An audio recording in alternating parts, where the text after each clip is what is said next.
Good evening, everyone, and welcome to episode 126 of the Retrospectives podcast, Tachyon the Fringe. My name is Patrick Arthur, and I'm joined, as always, by my co-host, James Turlings. James, we are finally back with a real video game episode. It's been a long time, but I am absolutely delighted to be here talking with you about Tachyon the Fringe. This one came as a recommendation from one of our Discord listeners by the name of Mioch.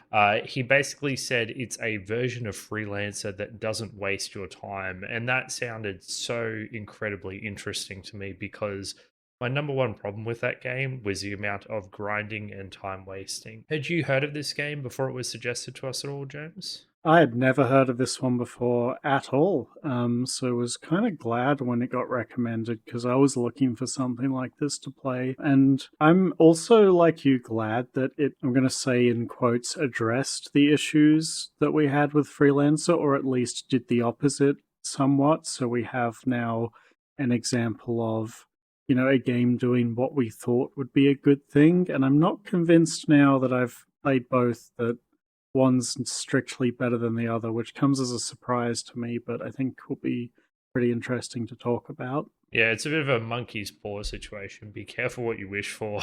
I think it's probably a bit more nuanced than this. It might be the way in which this game did it as opposed to it being a fundamental principle of design. But yes, I am eager to talk about how this game does its story and gameplay and how that affects the experience. So, for those who have never listened to us before, James and I make up the Retrospectives podcast. What we do each and every episode is we play through and review and discuss a classic game of the past. The key twist of our show is that we're not looking to understand and evaluate this game in a historical perspective. We're not trying to bring nostalgia glasses to the experience. We just want to review and discuss this game today as if it was released today to see if it's worth your time to play today.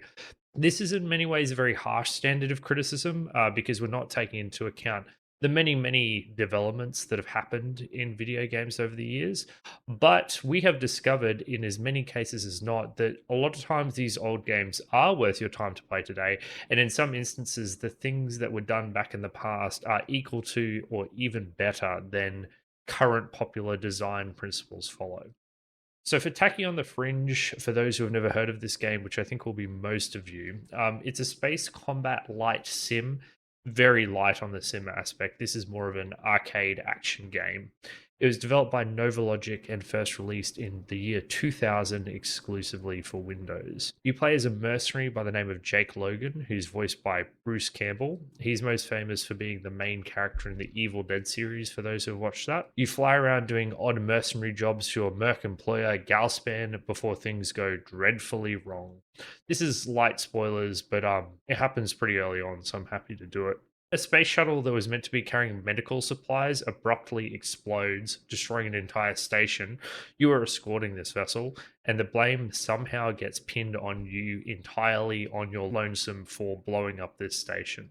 Very strange, but maybe there's something going on. For some reason, your punishment for murdering hundreds of people on a space station is not being imprisoned or killed.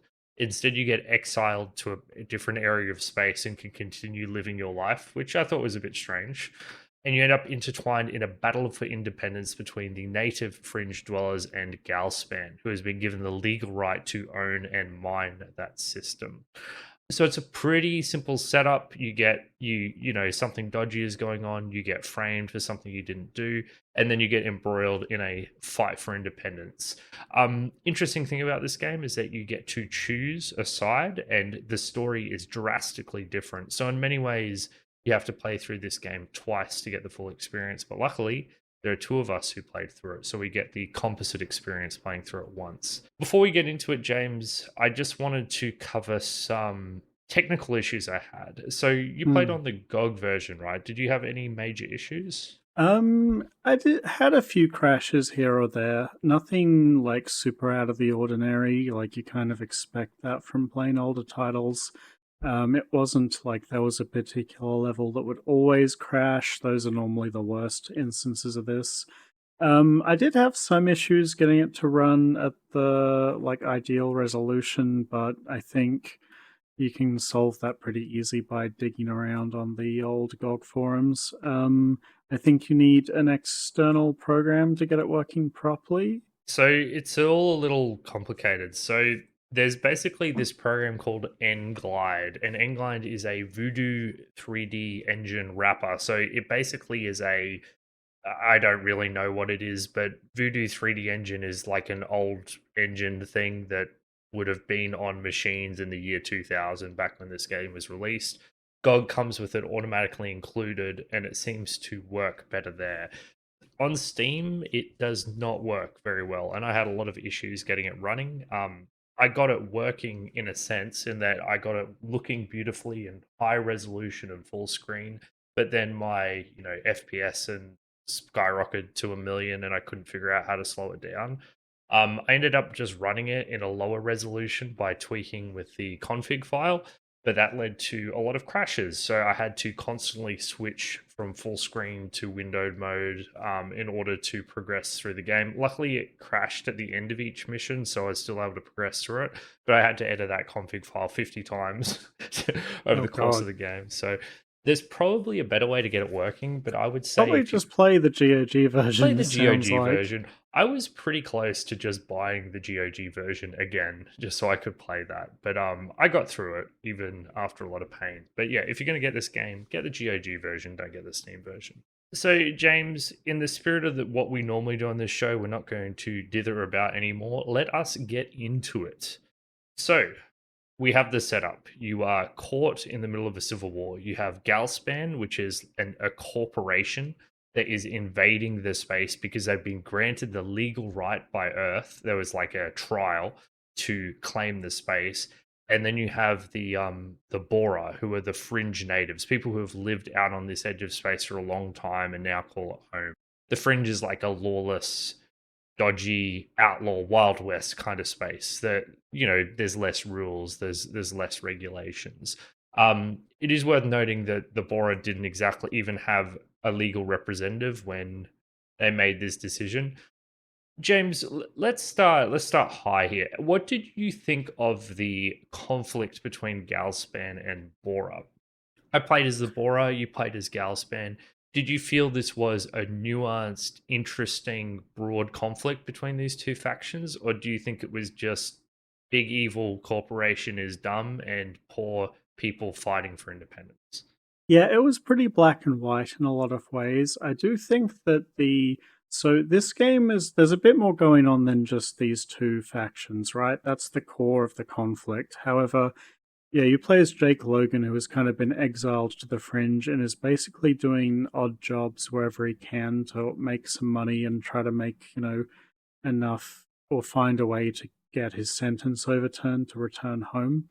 And part of this comes from picking between one of these two factions, maybe pretty early on into the game, and then playing throughout the entire story as a member of one of the two factions. So, on the surface level, it's a very black and white kind of tale, right? The big corporation Galspan is 100%, big evil corporation, although while playing as the Galspan, they definitely have that believable kind of corporate veneer of niceness about them. Like every mission objective is presented to you in this very friendly, corporate friendly way. And then, when you actually do the missions, it feels a bit sketchy. And then when you're reading the news or listening to TV, they're not exactly painted in the same friendly light that they themselves are painting themselves in, right? It's very, cold and calculating with this faux friendliness on the top of it, which I think is actually pretty believable for these kinds of, you know, big corporations who don't necessarily have the public interest in their best. That is kind of interesting, at least, that it's presented in such a nice way to you, because at least from the Bora perspective, I found this to be a disappointingly bland take. Like, Galspan is the big evil corporation, and these fringe people are fighting for their independence. The game that came to mind when playing this was the Witcher games, which are extremely good at presenting shades of gray morality in the way that you Mm, explore, particularly the conflict between the Sciatel and the humans. Where the Sciatel are a radical terrorist faction, but they are also facing against, racism and oppression. And they go to extreme lengths, but they argue that those lengths are justified because of what is being done to them, basically systemic genocide and oppression. mm. There is nothing, anything even remotely approaching that. At least from what I could see, the Bora weren't going out and killing civilians or performing terrorist actions at any point. They're pretty much just fighting and defending themselves when they Yep. have literally no representation against the big evil corporation. I don't know if there was any more, if the Bora did any more evil things from the Galspan perspective, James. They were kind of presented as a terrorist threat in some cases. I could definitely tell that they were the real, like, the people I was working for with the bad guys, right? That's how Okay. it felt the whole time. I would say, yeah, I don't think they go for a shades of grey thing here. I think they Mhm. go more for believability in the sense that, like, none of the individuals from the corporation who I interacted with seemed overtly sinister or evil. It was more like a bunch of believably normal people just doing their day to day job at a big evil corporation, if that makes Mm. sense. Yeah, It's the kind like, of bland, everyday kind of evil. yeah, where they're just going along with the ride. Yeah. And not trying to not think too hard about what they're doing. That kind of felt pretty believable when normally in these black and white stories you tend to have this thing where the villain character is so cartoonishly evil it's hard to take seriously. Here, What about the like it, evil of capitalism? yeah, that's how it feels. Like it feels very believable Mm. in some ways. And I think one thing that was kind of more interesting was that you play through the game as a mercenary, and your goals are mostly self interested. Like, you don't have a particularly strong desire, or like the main character doesn't have a particularly strong desire to help either of these two factions other than helping himself. So, most of this conflict stuff he doesn't actually take direct part in, he just does the mission he's given, Mm. and then the consequences of that mission are generally discussed on the news, like, and the people on the news and the civil people interviewed, etc., take a lot more, they care about what's happening a lot more than the main character does. So it was kind of interesting playing this narrative where you're kind of just along for the ride, not caring too much. It's actually a really good point, and it's distinct from Freelancer and Archimedean Dynasty, which both have like a central story that you get deeply caught up in as the hero. Yeah. Here the story is delivered in a far more capsule orientated way. You're doing these individual missions, and that individual mission might advance the broader goal of the Bora in my case, like find this laser. But as you do each individual mission, you are just a mercenary on a mission. In a lot of ways, it captures the spirit of freelancing better than Freelancer ever did because of that. It's another kind of interesting, distinct angle that this game has, that the main story gradually comes together because you just keep helping your faction, and eventually that allows them to, in my case, attack and destroy the big mining ship that Galsman had built. Yeah, whereas in my case, I think I was defending that for most of my missions, honestly. So, like, in terms of like enjoyment of the plot, I guess, I would say that there were bits that I thought were neat. I did want to praise the game for this idea of having quite a massively diverging experience of the story depending on this like initial decision you make. I thought that was really cool actually. Mhm. I find one of the weakest parts about the storytelling probably characters, by like a long shot. The main character, he's fairly understandable, his situation, but like One thing we criticized Freelancer for was that you spent a lot of the game just flying around from planet to planet, which took up maybe like 80% of the game, quite a large portion just flying through space. And during those periods, the game often had characters talking to you with the main character, which gave it a lot of the characters a large amount of time to shine. Whereas here, I actually can't remember any character that wasn't the main character very well at all, because they didn't get very many lines, and it wasn't very, you didn't have this cast that you were traveling through the world with. So I found it very hard to connect with any of the characters and, of course, the world because of that. I completely agree. For everything I've said so far, this game suffers a major problem when it comes to its story, at least for me, and that is that it's very boring. It's Yeah, not incompetent. The individual stories that you go on are often kind of interesting and engaging in the way that the little mini narrative unfolds, but there's no real grand mystery or anything compelling or engaging for your brain to chew on in between playing this game. It's very much do mercenary job, you get attacked at some point, and then you finish the mission. And that's just yeah. mission after mission after mission. When I think of these grand sci-fi stories that are kind of similar to this, like sci-fi westerns, things like Firefly or The Expanse, in addition to having those compelling characters, they also had a lot of compelling mysteries that the characters were chasing and trying to unfold. There is nothing like that here. When I looked at the cover for this game of a man screaming in a helmet, I was like, oh boy, bring me that eldritch space horror. I want it so badly. There is very little of that. Maybe a bit of weirdness, but generally, this game is just about the fight between Galspan and the Borer, and that's the whole game. Yeah, and because you're never really invested in that as the main player, like I never felt compelled to play one more mission because I was interested to know something or to advance the plot. I was just kind of playing through missions because, that's the game we're doing this fortnight, right? And that's the downside of this individual capsule structure because there's not as much of a continuous narrative. You have to really take each mission on its own merits. And something like that, once again, works well in The Witcher because The Witcher always has this structure to its missions where there's always more than meets the eye. Like you Mm. always, there's often two sides in conflict, and you speak to both of them, and they both, they're both deceiving you in some way, or something gets revealed.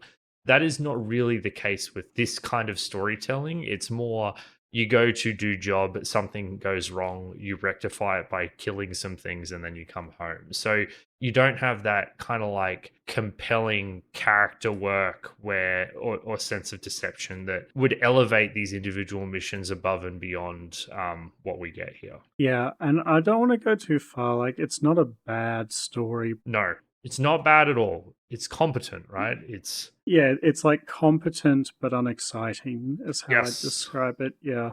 Like it doesn't have any major failings or shortcomings. It just doesn't have that like, that wow factor that makes you want to keep playing, right? It doesn't offend you or make you angry for being bad or anything. It's just like it's there and it's fine. And there are times when you enjoy it. And Have you been thinking of Deadly Premonition, James? Deadly Premonition has lots of really bad moments, right? Like, Hmm. but it's more exciting. Yeah, that's the thing. There are two kinds of 7 out of 10 games, right? This is the Yeah. other kind. This is the opposite of Deadly Premonition, where it's kind of like always just a steady 7 out of 10. Whereas Deadly Premonition has like the highest of highs and the lowest of lows. And And it ping pongs unpredictably yeah, between and those two some people things. will Like, hate it regardless, but it was an interesting game. There's no doubt about it. It's an interesting game. This is far less interesting, far less exciting. It's just like a pretty well crafted narrative. And unfortunately, for me at least, from the perspective of the show, it's that less memorable, right? yeah, it's less memorable, right? Like a lot of the time when we're playing these games, we're thinking for a reason to go back and play them. And from a story perspective, at least, it's very hard for me to say you should go back to experience this story because I don't actually think there's anything that elevates this story above what you would see in a generic AAA title. Like if you were to play, I don't know, Horizon Zero Dawn or a random Assassin's Creed game, you're probably getting a story somewhat similar to this in quality. Maybe a lot, those games are a lot more bloated, but they're just kind of generally straightforward, well-crafted narratives, and that's where this game falls for me. Yeah, it's a bit about the ceiling, right? Like those games that hit tens, 5% of the time at least have something that you'll think back on occasionally. Yeah, and I've heard Horizon Zero Dawn apparently has incredible world building as well, so that's probably even a better game. But yeah, what did you think of the voice acting? So it has a great main character. It's Bruce Campbell, isn't it? And then the lady that gives the Galspan missions was very good at the role, right? Like she had this very cold, clinical, but corporate friendly feeling, like it was detached and forced friendly, which I thought was pretty good for the role, but it didn't leave me, caring about the character or anything. There was the Slaver dude, was probably the most cheesy, over the top voice actor that I remember. And then there was a whole lot of bland voice acting that I can't even remember at this point. I think there is one good voice actor in this, which is your main character. There are, yeah, some okay ones, and then a lot of cheesy bad ones. I think that Jake Logan, voiced by Bruce Campbell, is a decent character. You know, he's wisecracking. He's basically the same character as he is in the Evil Dead series. You know, wisecracking, quippy, sarcastic. But tough and a reluctant hero in a lot of cases. He does the role well, but it's not a very deep role, right? It's just your wisecracking action hero role. Yeah, and that kind of character I've just seen so much of, in other things at this point. It doesn't really, on Excite its you. own. Yeah, it's just whatever. Yeah, at least what was the main character in Archimedean Dynasty? Dick something? I can't remember. But he was a jerk. Flint, Flint, that's right. He Deadeye was a Flint, Emerald. Deadeye Flint. Yeah, He was an asshole, and that gave him more memorability than Jake, who's still a good guy at the end of the day. yeah, he's Maybe not in the totally. Galspan story. I assume he's basically the same character in both. Sometimes during the mission he voices regret at the things he's doing, but keeps doing it for the money anyway. So Merc has got to Merc. Do they ever go out and just kill civilians? I don't think so. There's definitely this bit where you work with the slave trader guy, which is super questionable.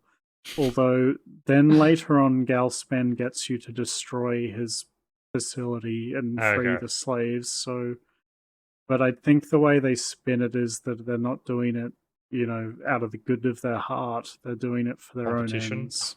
Yeah, and it's good optics or something. So, you That's know, pretty funny. believable. Any more specifically on story, James? I did kind of like that section where you go to the restricted area and there's a bunch of. Oh, there was actually, yeah, some of the mission design is very samey. There's a bunch of missions that aren't samey though, that are more narrative driven, that I thought were probably the best in terms of story. Like there's the one where there's a spy, and you have to figure out which of the three ships is a spy. Note I had that to you read. have different missions to me, James. Oh, that's true. Yeah. Okay. Well, there was this mission where there were these three ships, and I had to shoot the two that weren't the spy and then take the other one back. There was missions where I had to find smuggled goods hidden in an asteroid field, so I had to go picking through debris, stuff like that. I found Mhm. those missions to be the best narratively, even if they were generally pretty bland gameplay wise. It added a bit to an otherwise pretty samey kind of repetitive mission structure. Yeah, I had one stealth mission that was probably the most interesting, where you had to fly at a specific angle to dock your ship on a space station. And it also had the narrative reveal that explained what had happened with the blowing up of the station at the start. Does that get revealed to you in the Galspan missions? I don't remember actually. So, What so happens? basically, what happens is that Galspan had let a virus loose or contagion loose on the station, and to cover it up, they decided to blow up the station. So Yeah, it's okay, that's Galspan. definitely that's They're the why I ones didn't who work framed it him. out. Yeah. Yeah, which is kind of obvious, but unfortunately not like a crazy big reveal. But still, it was something at least, and it was more narrative heavy. Like that I feel like that should have been like something that he cared a lot more about the course of the game, but it kind of just it's not something you really have anything to do with, except for that Now, one mission. how does Jake get back to home when he helps the borer? Well, he doesn't go home. I don't think he just stays with the Bora. Oh, really? Okay, Yeah. Galspan pays for him to go back if you Ah, help him. right. So he Well, the idea actually is he's been gets. he's been spending all this time like fighting for their independence, so it makes Yeah, sense that okay. he would stay with them, right? Right. So Galspan's the good ending where he gets to go Galspan's a home. good ending, where they get to colonialize the fringe space. Yeah, I agree. Good ending. Good It's guys. funny because at the end they're like, "We've made a peace treaty with the Bora," and it's definitely like they've subdued the Bora. Yeah. So basically, with this, you destroy their big mining vessel. What's it called? The Hephaestus, I think.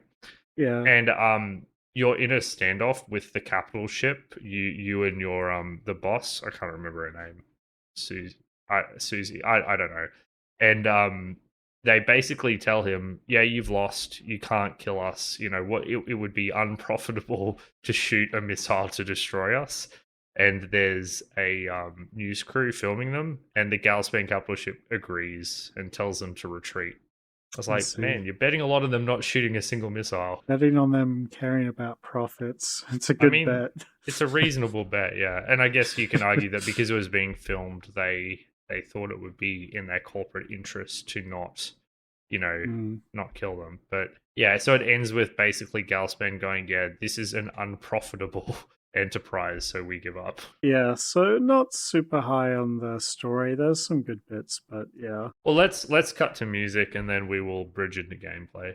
Sure. I actually found the soundtrack generally less memorable than the story, Ooh, interestingly, which is harsh, but this is probably like I re listened to the soundtrack a few times and I really struggled to find a track I liked. And it's not just about maybe composition of tracks. I think the general audio quality is very dated at this point. Like, it's very low resolution music audio. The simple instrument tracks. choices very simple. There's often just like a drum, like tapping every few seconds, like stuff like that. The out in space it can sometimes fit, and there is actually, to the game's credit, quite a lot of tracks on the soundtrack. So you do have quite a number of tracks for your fight themes and stuff like that. And I quite liked the ambient sound that you get in the menus because the menus are actually my favorite part of the game. Is depending on Wow, which that is such a space. backhanded compliment. My Yeah, it favorite part of the is game is the menus. because depending on because they've got a fairly diegetic menu when you're in the space stations. Like Mm, you have the interior of the space stations modeled, and the different parts of the room are the menus, and it's different for every single space station you're at. So it looks quite cool actually. And they fill, the room with beeps and the sound of doors opening and closing.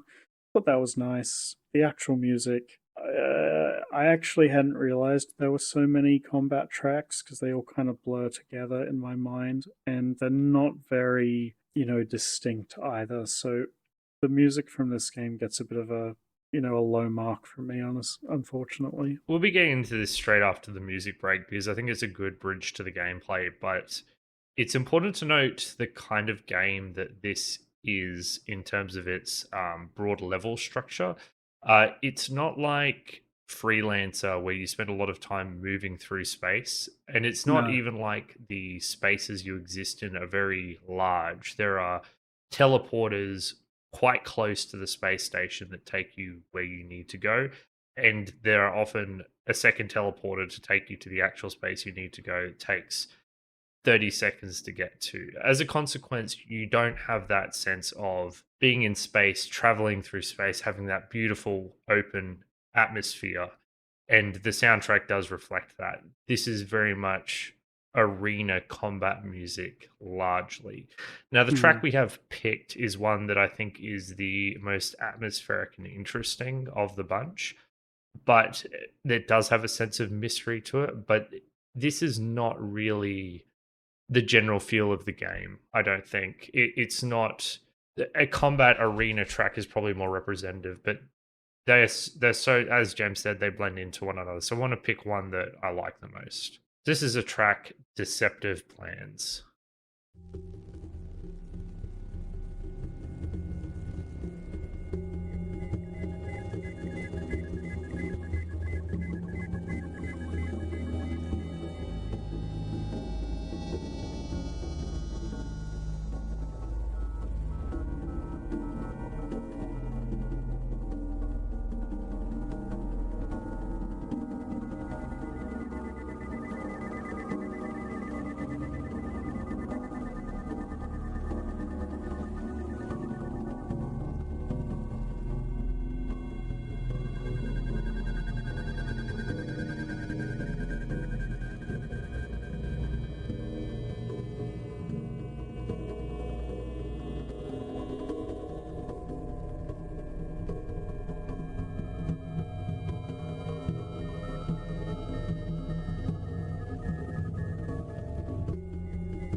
Alrighty, that was Deceptive Plans, a track that plays right at the beginning of the game when your character is being framed for something he did not do.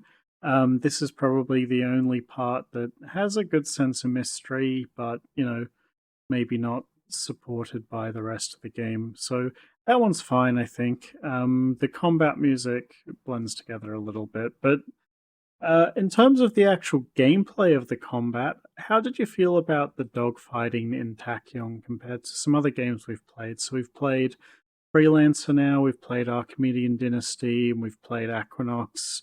How do you think it stacks up there? I would say it's solid, like it's decently fun. So it's pretty standard ship combat. You have, 360 degrees of movement. You can twist your ship around so you can orientate yourself how you want to go. Probably the two systems that are the most interesting is there's like a strafe function. You can hold down a key to engage in strafing. So you will continue along an axis but can spin around and shoot things. And the other thing is the way the energy transfer systems you work. So the idea is that you have a finite amount of energy and you can prioritize that energy into recharging your weapons, your shields, your boosters, and one other thing that I can't remember, I think.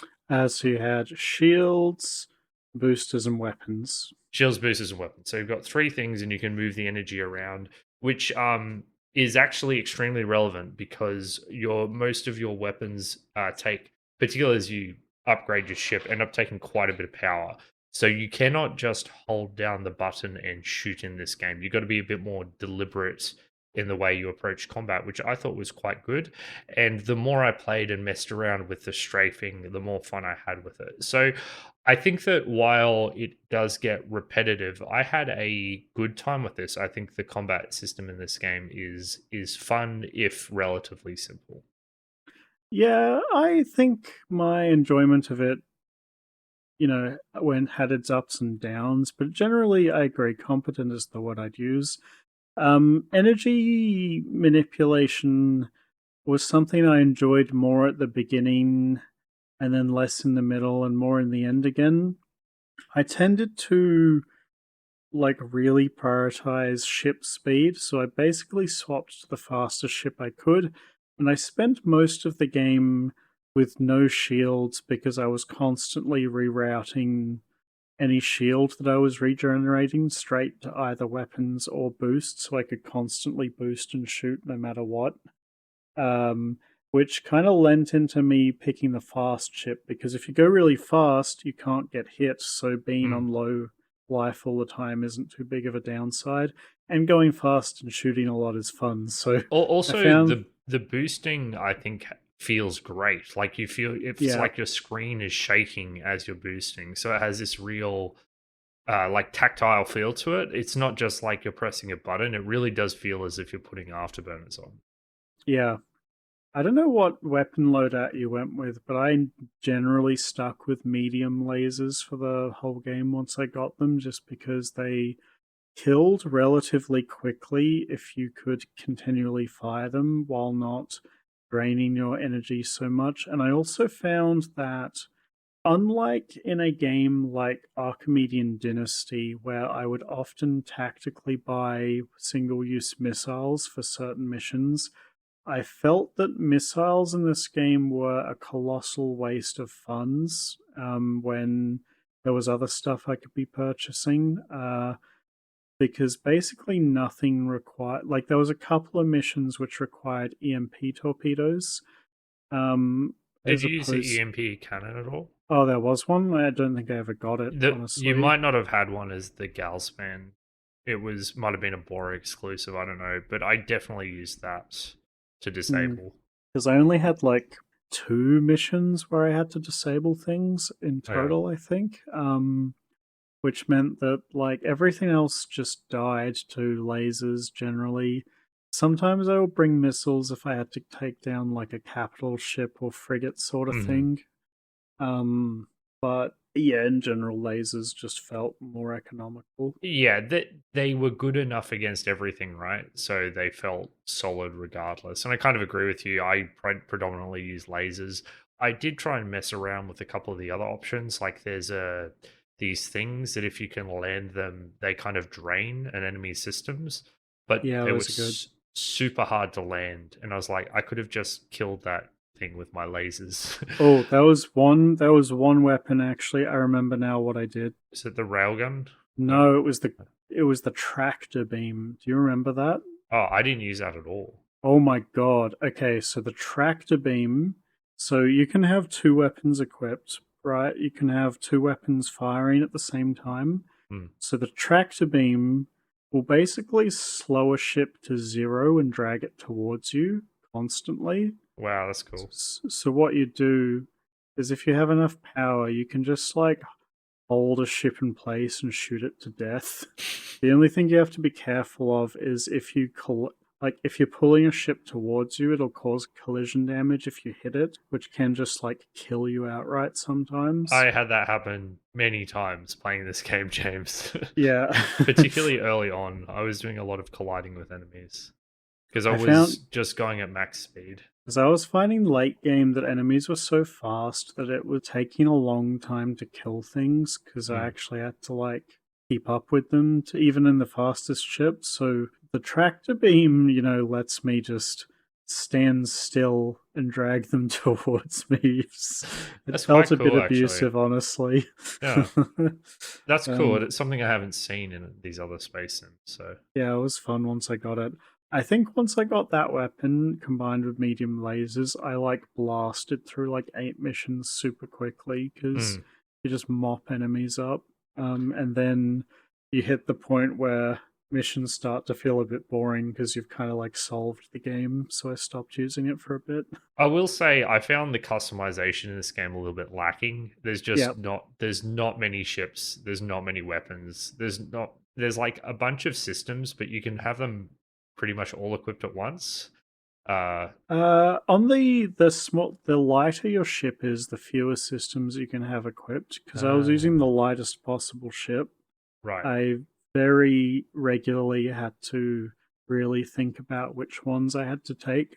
I see. I was using Particularly, heavier ship. yeah, particularly near the end of the game, there are those missions in the restricted zone which basically require you to have The radiation radiation. shields. Yeah, yeah. Yeah, which like meant that a couple of missions I had to leave my targeting behind and stuff like that because You I left only your had targeting behind. That's I had mad. like 3 slots or something, right? Wow, Or you're too four. good. Too good, James. Don't need the targeting aid. Well, it was okay with the gravity suck thing. You don't need to That's like true. aim Yeah, don't very need a hard track. when you're like a millimeter away from the ship. So, in addition to the regular dogfighting, there's also fighting against larger ships, so the frigates and the space stations.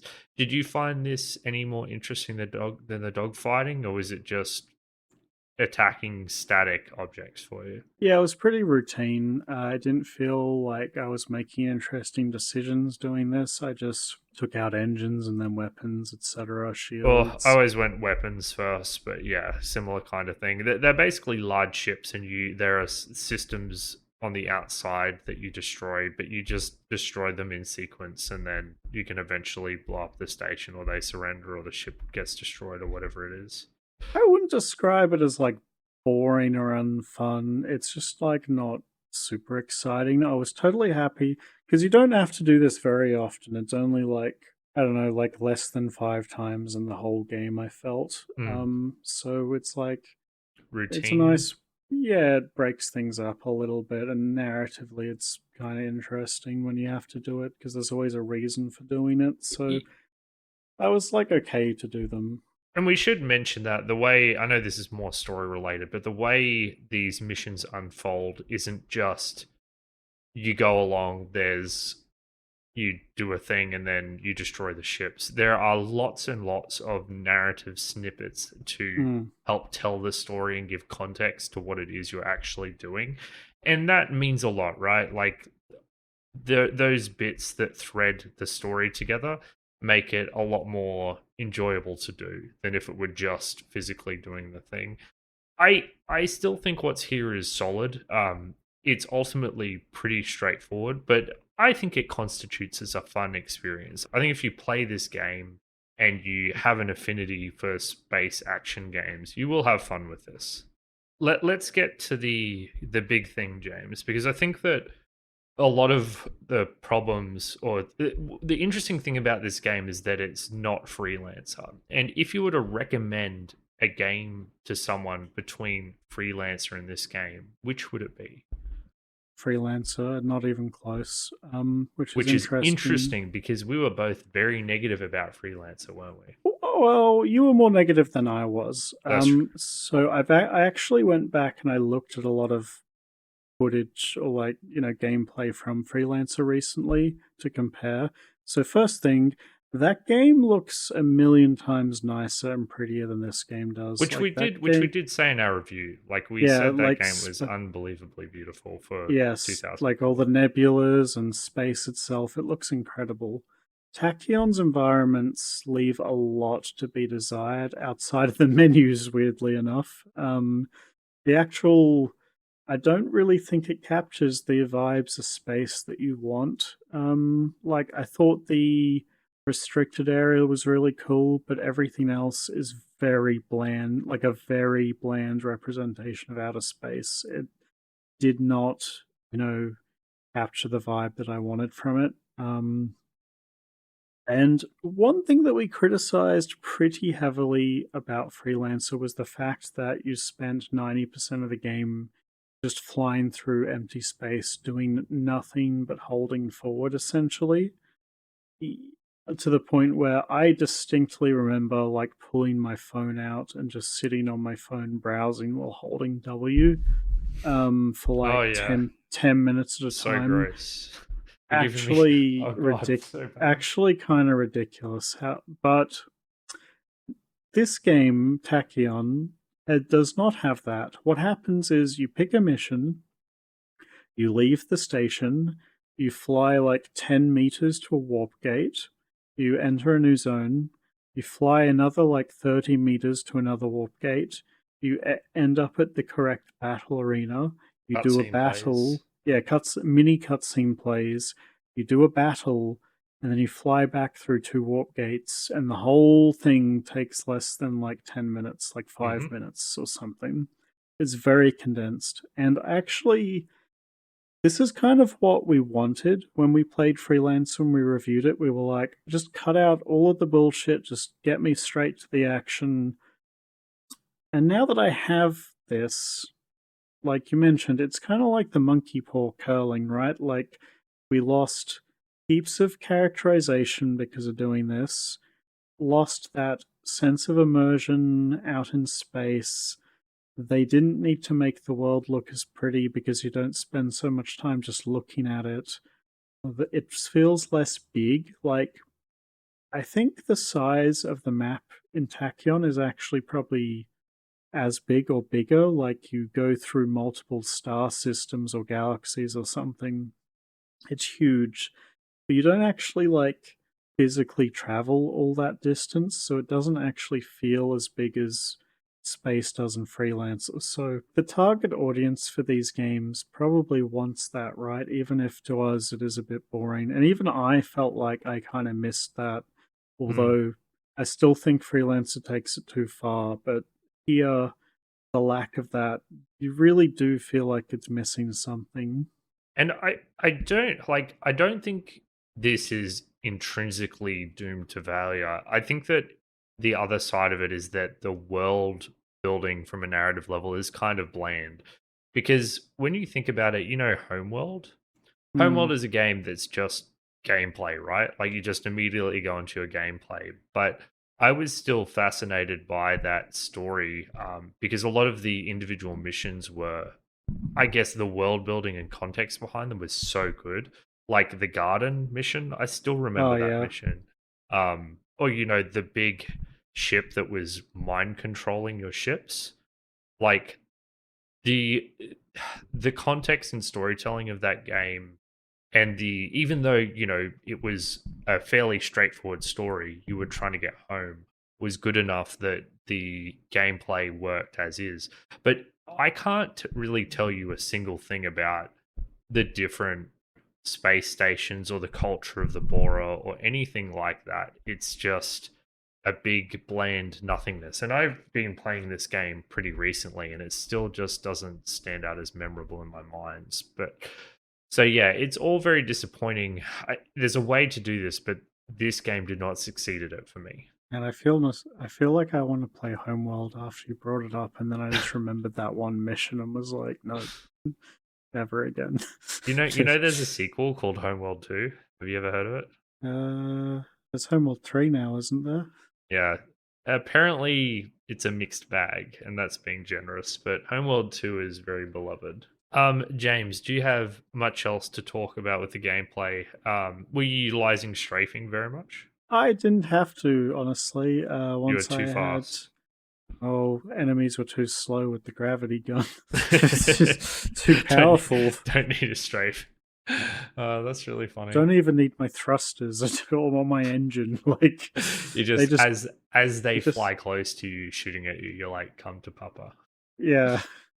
Apparently, this game was had a pretty popular multiplayer scene as well. Not a big multiplayer scene, but people really loved the multiplayer of this game, and I can definitely see I can that. see that, yeah. Yeah, as like an actioning thing. I wonder if they designed the multiplayer first and then built a single player campaign. That wouldn't surprise me. Maybe. Because all the strafing and shifting energy around between your systems would be super interesting in multiplayer, like trying to find the balance between speed, offense, and defense, um, while other people are strafing around. It's not a lossless conversion, right? Like, you lose a bit I'm because not sure. it felt a bit like that. Like, you lost a bit when you converted. I think so, yes, but I don't really know. Because you couldn't just like dance between like having shields and not having shields.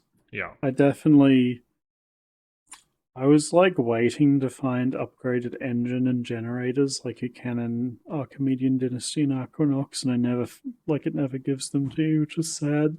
Yeah, as we said before, the customization is a bit limited. There's like 5 ships. A couple of them were strictly better than the previous ones, so it was really like 3 ships by the end game. Interestingly, if you like the game, it makes it kind of replayable. Hey, Oh, absolutely. To be clear, there's like 10 missions out of, I don't know, 30? yeah, there's a lot of 30, missions on 10 each missions out of side. 30 that you share, and then there's 20 to 25 that are unique to each faction. So if like you are meant to play this game twice, you're meant to play as both side. I am very happy we didn't do that, James. Yeah, I was pretty like satisfied finishing the game with the one side. Hmm. And at that point, I was like, I've had my fill. I guess it's the kind of thing where you play like one side and then like a year later or something, you play the other. Or That's if what I you're, would have. 12 years old, you probably just play it multiple times through because you're a stupid kid. And it's the one of 3 games you own. I miss having that kind of like, I don't know, time and dedication to the few games I had in some ways. That But was in me with Red others, Alert, baby. I played that game so much. Age of Mythology, finished that game so many times. Uh, I did tell you, I think I told you that my dad had the Allied disc and his friend had the Soviet disc. Yeah, And really, to that's me, funny. I always wanted to play as the Soviets because I could never play the Soviet campaign and I had to play against them. And the Soviets had like the Tesla coil and the mammoth tank in Red Alert. And I was That's like, so much man, cooler. why'd I have to play as the stupid allies? I don't have much else to talk about, James. Have you got much else? No, there isn't a heap to do with this one. I'm happy to wrap up. Yeah, it's a pretty straightforward game at the end of the day. There's not any crazy deep systems, and the story certainly isn't crazy deep. So let us move on to final impressions. James, what do you think of Tachyon the Fringe? Would you recommend it? Yeah, so Tachyon the Fringe is, as we said, a very consistent 7 out of 10 sort of game. Like, there is no point in the game where I thought to myself, this is awful or this is amazing. It just felt competent the entire way from start to finish. Voice acting was fine, story was fine, gameplay was a little better than just fine. It was like fine plus. Good. Like, I enjoyed it. I don't know about like good, but like it was definitely, I was happy to do it for quite a few hours and not get bored, Mm, which, that's the main component of the game. So I think that leaves Tachyon in, generally a positive experience. Although for me, I think as like a reviewer, I would struggle to recommend people go out of their way to play this one. It's definitely like if somebody told me I want to play Tachyon the Fringe, I'd said, yeah, go ahead, you'll have fun. If you're really into the space sim genre and just flying around and shooting things, you'll have a great time with this one. It's got a kind of interesting narrative premise and it's replayable. It's just not going to wow you. And in like this day and age when we have so much choice, it really is kind of hard to justify recommending people to play this one over pretty much anything else these days. So Tachyon's fine. Would I recommend it? Not particularly highly, but it's not a terrible game by any means. Yeah, this one's tough because I also don't want to come across as too harsh. And the words that Yeah, come to mind are things like uninspired and unexciting, not compelling. And I feel like all of those phrases are just a little too harsh. Like, there are some interesting things here at play. I think that the way it cuts down on downtime is interesting.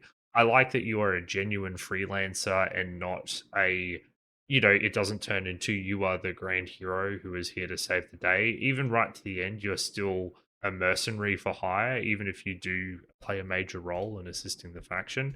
It's just that there's nothing that is tickling my brain deeply in terms of narrative or story. And the gameplay, while I think it's good, solid to good, it's not so good that I was like, wow, I'm absolutely loving this. It starts to get a bit repetitive and and towards the end I was just playing it to get it finished. As James said, if you enjoy space action combat games, you'll have a good time with Tachyon. It'll do the job.